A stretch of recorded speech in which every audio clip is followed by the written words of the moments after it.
Dear future generations, I think I speak for the rest of us when I say, sorry. Sorry we left you with our mess of a planet. Sorry that we were too caught up in our own doings to do something. Sorry we listened to people who made excuses to do nothing. I hope you forgive us. We just didn't realize how special the earth was. Like a marriage gone wrong, we didn't know what we had until it was gone. For example, I'm guessing you probably know it as the Amazon desert, right?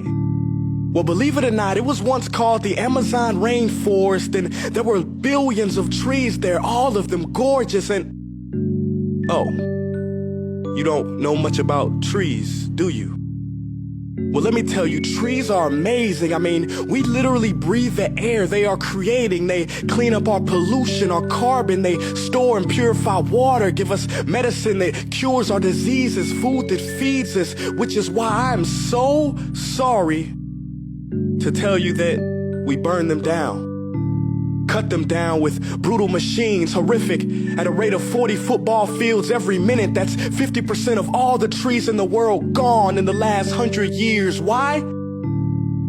For this. And that wouldn't make me so sad if it weren't so many pictures of leaves on it.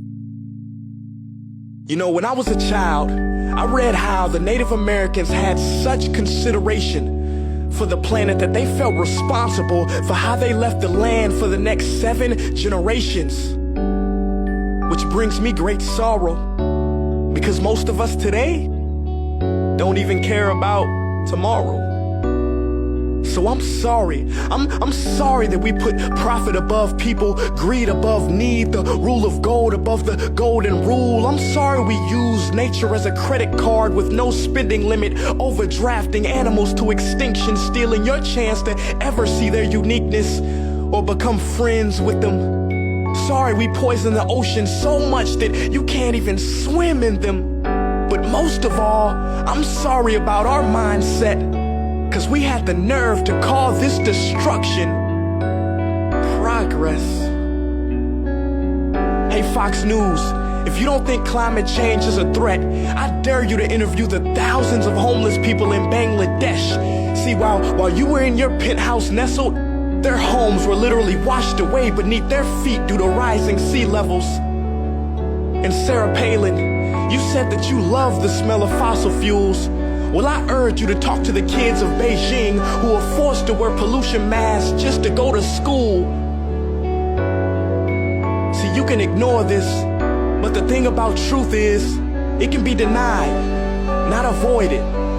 So I'm sorry, future generations. I'm sorry that our footprint became a sinkhole and not a garden. I'm sorry that we paid so much attention to ISIS and very little to how fast the ice is melting in the Arctic.